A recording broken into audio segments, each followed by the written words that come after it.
This is Joan Maloof. Two of her books are on the book table, and she'll sign them.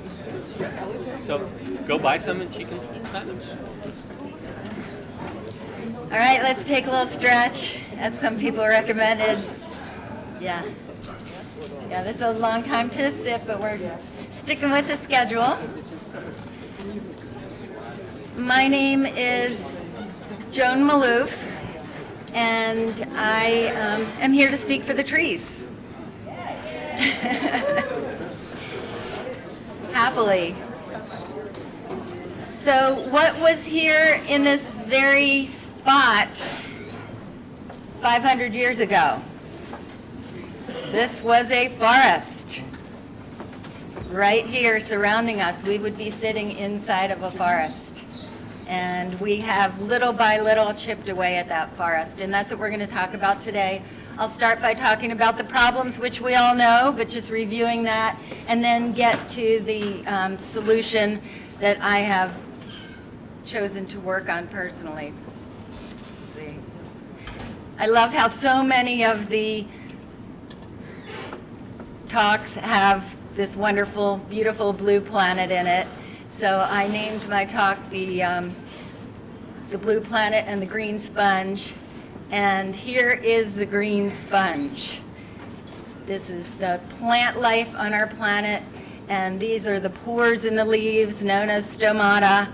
And every year, 40% of the carbon and the majority of the water circulating through the atmosphere moves through stomata. So these are literally controlling the atmosphere. And the forests, which are filled with these stomata on every green leaf from the tops of the trees to the green plants on the ground, currently remove up to 30% of the human carbon dioxide emissions from the atmosphere. And as the carbon levels build, the plants are actually taking more in. It's like a fertilization for the plants, and they are growing faster. They can't keep up with what we're doing, but they're trying. And if we lose these plants, if we lose all the plants, we could double the carbon dioxide.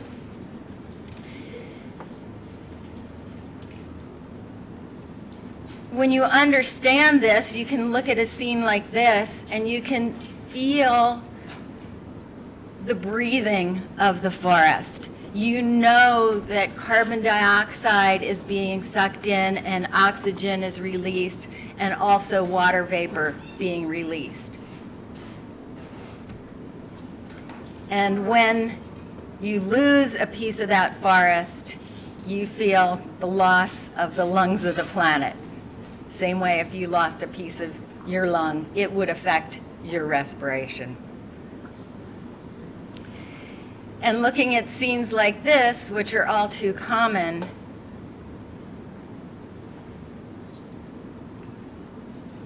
it's no surprise that our atmosphere is changing. Forests used to cover 46% of the land, and this slide says original forest cover.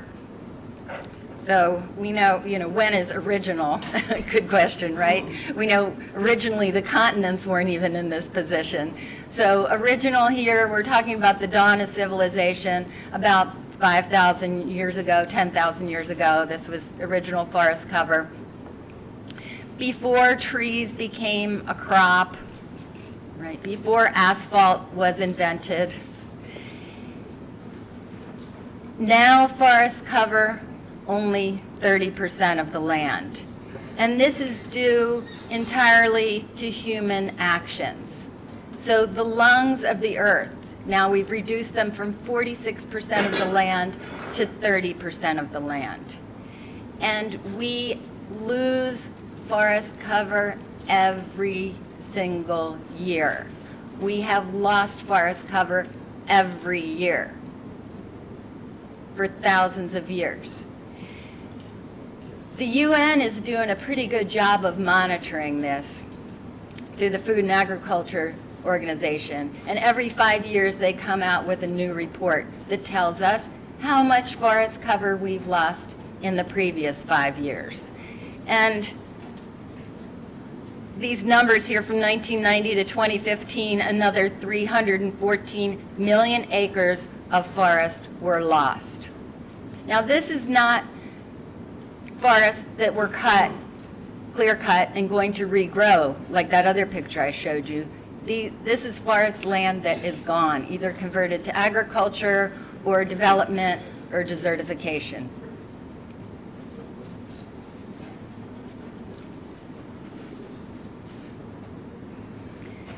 It's one of those think globally and here's locally, on a local scale.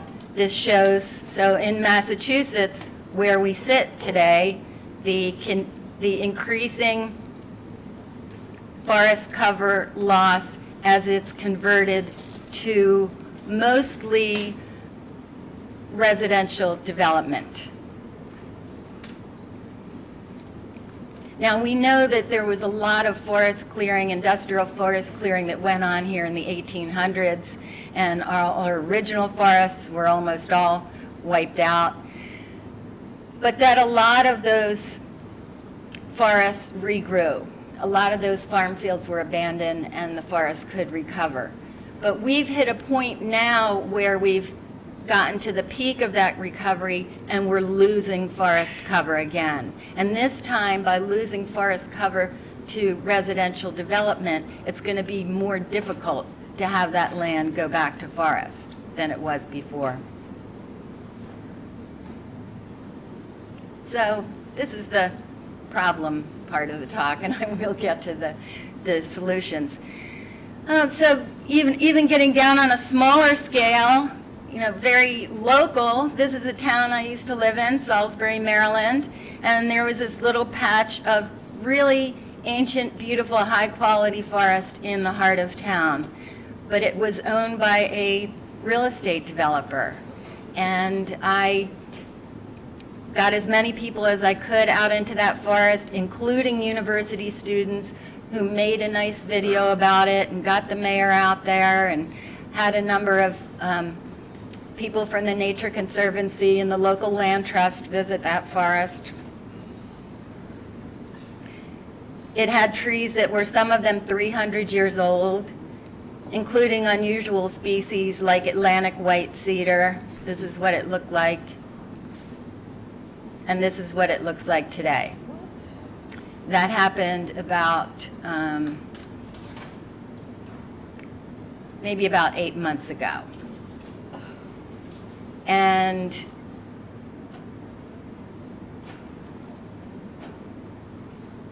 yeah, this is what's happening. I mean, what can you say? We've gone from that forest being a sponge and a seat of biodiversity to imagine what's happening to the fungi in that soil there right now. They are baking, they are oxidizing, and that forest has gone from being a sponge for the carbon dioxide to being a source of carbon dioxide.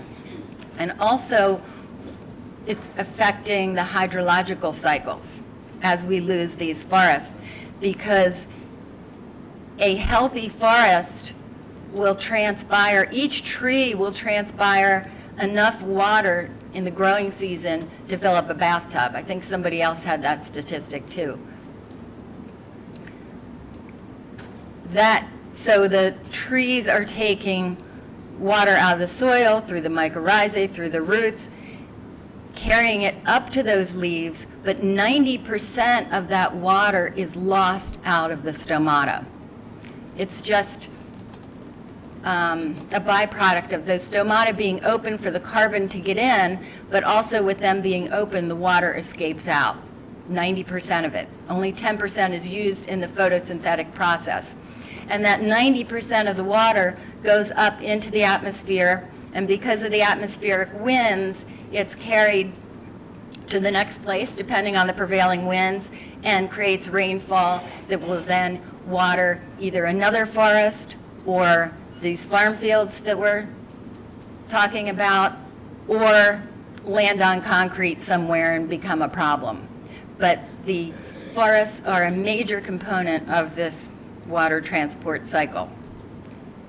considering the prevailing winds.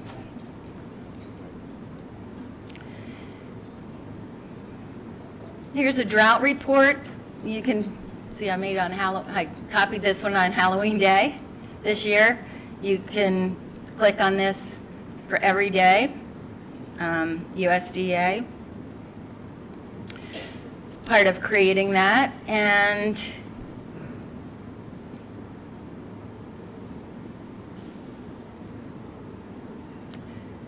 what we see here are these drought locations. How much of this is caused by this clearing of the forests on our planet? We don't really know. I don't really hear anyone discussing that. But we do see the results. The western U.S. Not entirely sure. I believe all of what I'm hearing in science here, but what I hear right now is that these dead trees are the result of pine bark beetle population explosions, and the pine bark beetles are able to affect those trees because of the drought. So this is what I hear, that the drought is causing these trees to be less vigorous. They don't have enough sap to fight off the pine bark beetles, and the trees die. And some folks are using this as an excuse to log these forests because they're worried that they will be fire threat. Although in reality, these trees are not really a cause of fire. When you compare, is this forest more likely to burn than one without dead trees, the answers that I'm hearing are no. And that's because it just doesn't depend on the fuel load, it also depends on ignition and the prevailing winds. So this forest, even though it does have a lot of dead trees, may escape fire just through the way the fire works and the chance. So this is a review. You already know this, but the forests take in the carbon dioxide, they sequester it in the soil, and when you log those forests off, that carbon dioxide is released from the soil and carbon is not drawn down into the soil until that forest regrows. We used to look at the trees in a forest and think that all the carbon was in the brown stuff here and the trunks and the branches, but that's only where 40% of the carbon is. Look at this number here. 45% of the carbon in a forest is in this soil organic matter, and as we've been talking about today, mostly that's the fungi.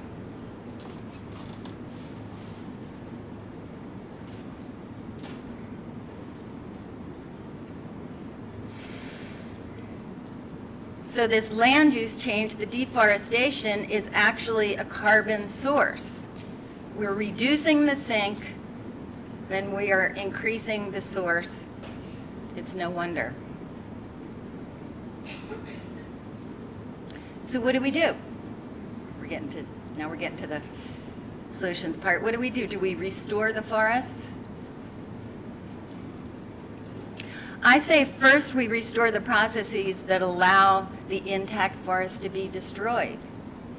It seems kind of ridiculous to me. In that town I showed you where that forest was cut down, meanwhile, the mayor wanted to know, oh, we got a grant for planting trees, and can you help us find new places where we can plant trees in town?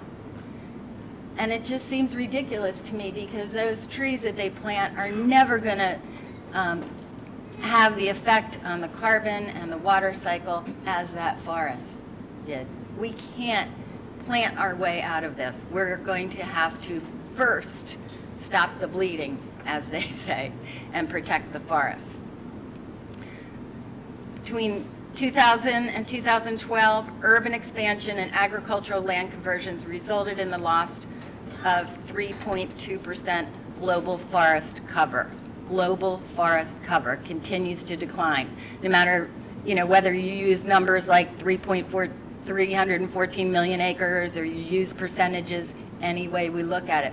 So I love our discussions about agriculture and how we can improve agriculture to create more soil and make that soil healthier and get more water in the ground and get more carbon in the ground.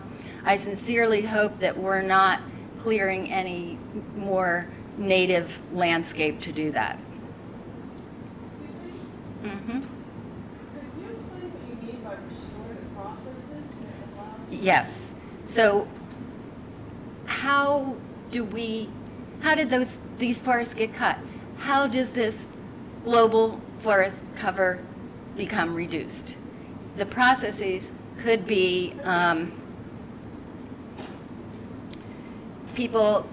it could be governments that decide we're going to log these forests, we're going to allow building there. It could be new roads being allowed. These are the processes that cause the forest loss.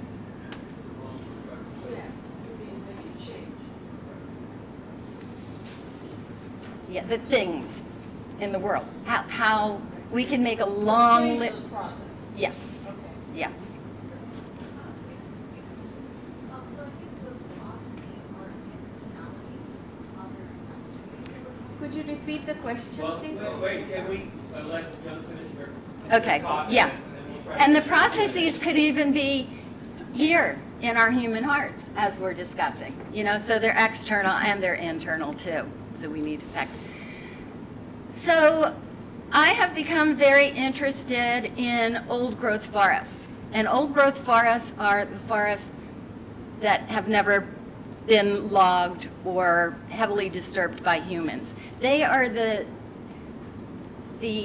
nature's solution to what belongs on a planet in a particular place. So not all places have old growth forests. Some places have prairie, some places have desert, but many places, as we'll see, grew these forests that just perpetuated themselves. So here's an example of an old growth forest. And what we know now is that old growth forests are carbon sinks. They're very important carbon sinks. The largest and the oldest trees are found in the forests that are unmanaged. By that I mean not logged or thinned. And these trees remove the most carbon. Trees are amazing because they never stop growing as long as they're alive, right? We stop growing. Trees never stop growing.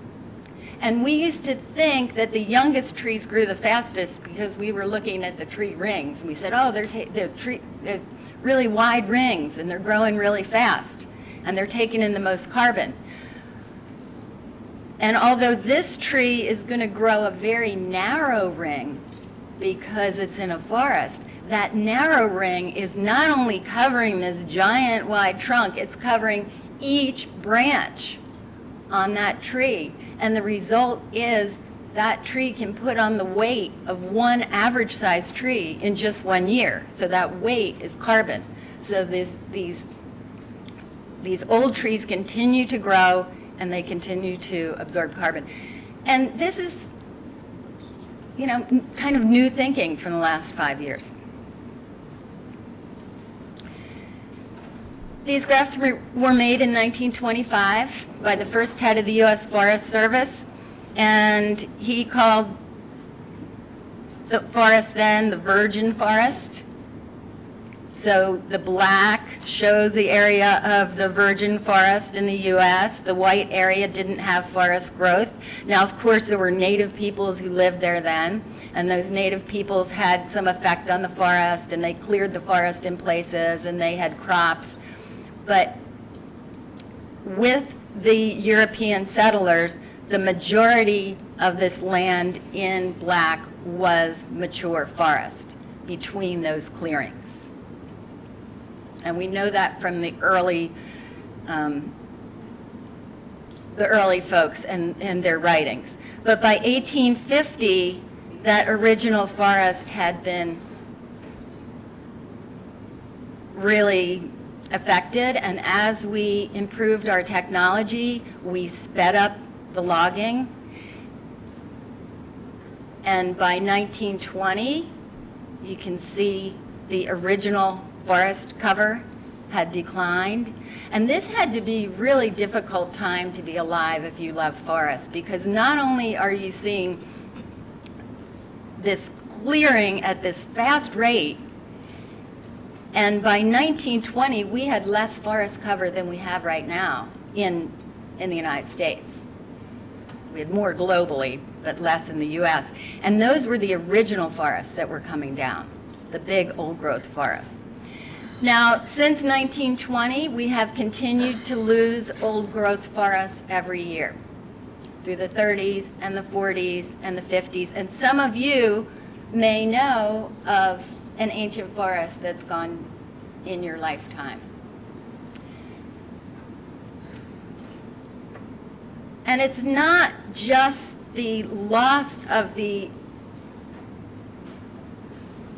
original. So what's happening in those places? Forest has grown back, but it's not like the original old growth forest that was so efficient at sequestering carbon and rich in biodiversity. Now, in many places, we have these young forests, many places even pine plantations, where people think, oh, well, nothing special, we can log them again. So we're keeping our forests young.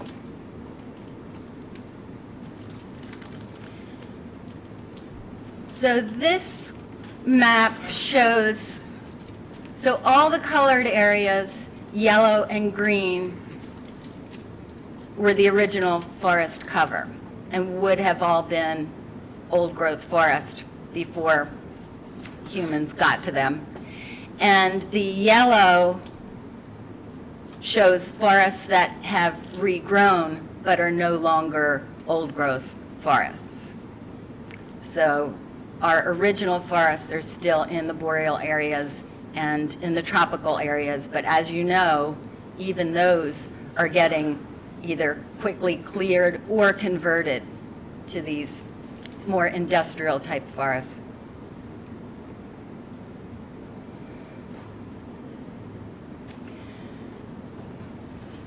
So we have two problems then. We have the forest clearing, and then we have the forest conversion to these young forests. And this is still going on a daily basis. We have these forests that have recovered from the original cutting. Maybe some of them are 80 years old or 120 years old, depending on when they got logged out. And people are advised to cut again for the health of the forest.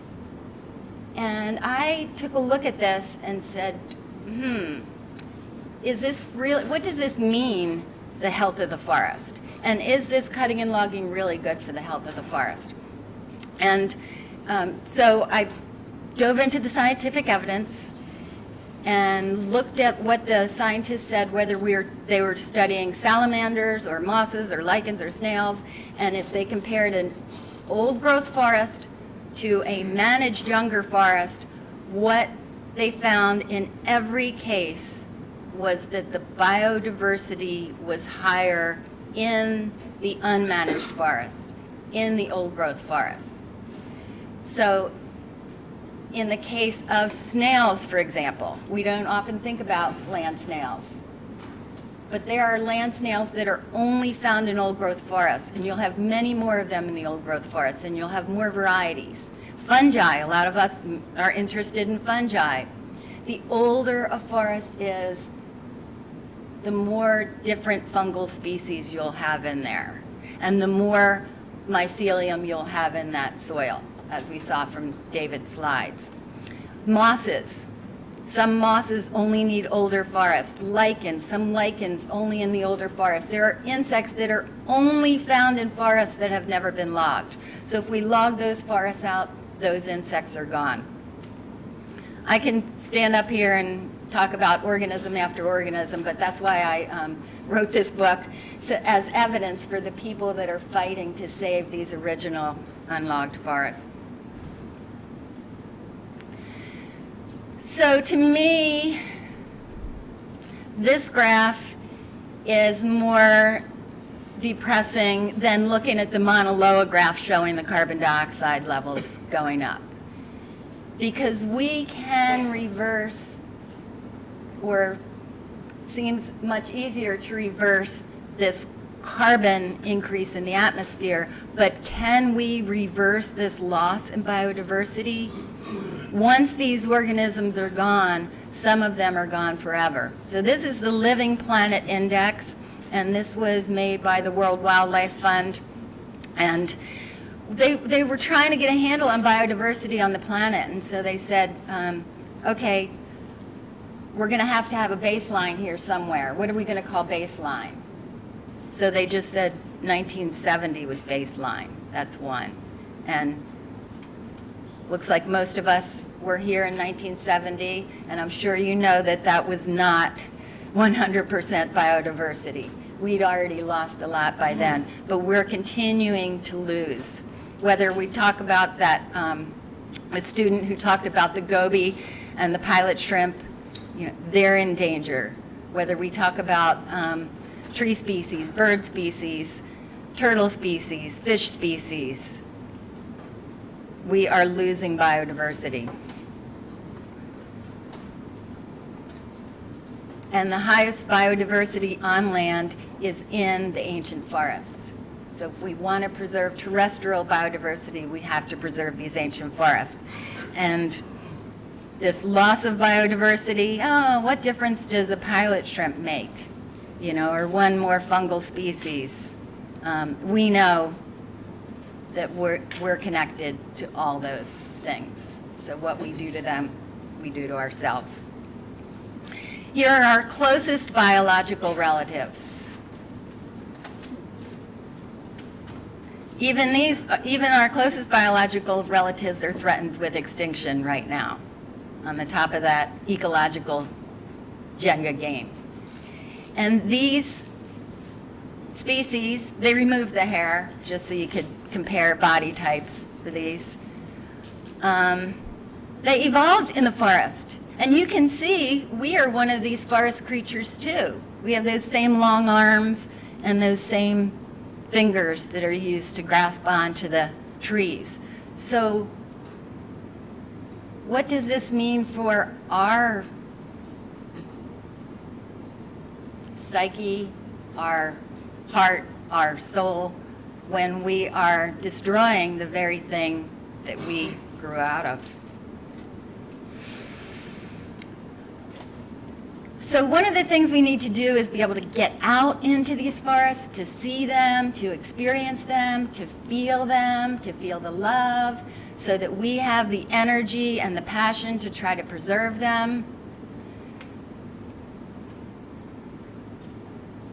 So I wrote a book where I traveled to one old-growth forest in each of the eastern states, the 26 states east of the Mississippi, to let people know exactly how to get to one of these little, precious little pieces that are left. There's only 1% of our original forests left in the east, 5% in the west.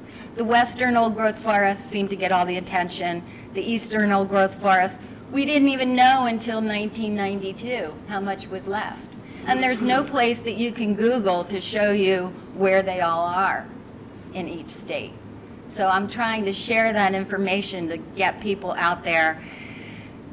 And why do I want to do that? Well, because if we don't see these places and build a relationship with them, we will never want to preserve them. So says Aldo Leopold.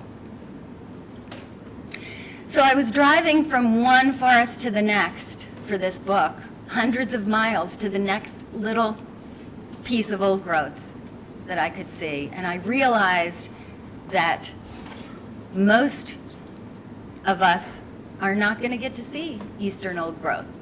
Now, maybe in this audience because we're different, but the majority of us won't. And what about if the adults aren't getting there, what about the children? And if they can't see one of these original forests, they'll never know what the earth was right here, what it can be right here again. So we need to not only preserve these forests, we need to preserve the experience of being in one of these forests and feeling it. That's what the which came first is. Did we get divorced from the forest and start removing it because we lack the experience, or do we lack the experience and that's why the forest went? So in looking at solutions, you know, it was easy to say, oh no, we've destroyed the forest and we've cut all this old growth and those people in the past were really bad people, you know, and why didn't they know better? But remember, it's still going on, right? We're still losing these old forests, so it's our turn now. And if we can stop this forest loss, not even reversing it, if we can stop it, we will be the first generation ever to stop forest loss. So that became, for me, a goal. How can we stop it? And part of that stopping is creating a way to have the forest experience, to build the love for it. So how are we going to get these kids to the forest? So the idea came to me somewhere in New Hampshire as I was driving along to get to the next piece of old growth. And I thought, what if we can preserve one forest in each county where forests can grow? See, I'm a scientist, so I do like to be able to quantify. And it's one thing to be able to say, save the forest. But what if we can save a forest in each county? Not logged again. Open to the public so we can have the experience. Get the young people out there. Won't be very far. It's right in their county. And that became then the organization, the Oldgrowth Forest Network. One forest in each county protected from logging and open to the public. Sounds kind of simple, right? About 2/3 of the counties can support forest growth, so that's 2,370 counties. Whew, big job, right? I need a 501c3, I need some support. I retired early from the university too, to do the activism as you did. I need some donors to help support me, I need the board, I need all those things that you need as a 501c3. So we did start that 501c3 in 2012, and as of right now, we have 67 forests in the Old Growth Forest Network in 17 different states.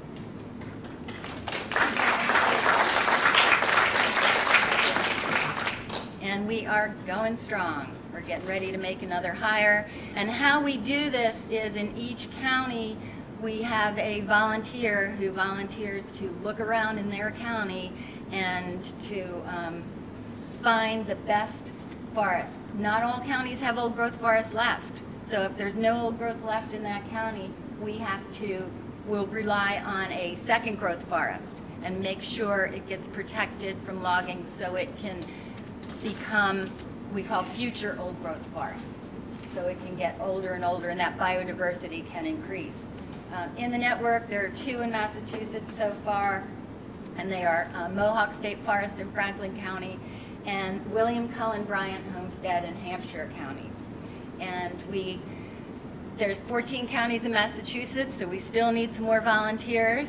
We need volunteers for Norfolk County and Suffolk County, so if you want to be a county coordinator, come and talk to me and I can tell you how to do that. And if you're interested in where the forests are in the network, you can go to our website, and if you click on forests, it will break it down by state and by county and give you exact directions to that forest and tell you the hours that it's open. And I would especially encourage a visit to William Cullen Bryant Homestead. It's beautiful. And I'm going to wrap up, and then I'll take your question first. Yeah, so volunteers, all the forests, donation button, all that. So the lesson here is that not only do we need to retain forests, especially the older native forests, but we need to build a community of people who care about them. And this is at one of our dedications in Ohio. And because without the community of people who care, we're not, even if we save the forest now, we won't save them long term. And if we don't save the forest, we won't build a community of people. So it goes together. So I hope you will join this network of people who care about forests.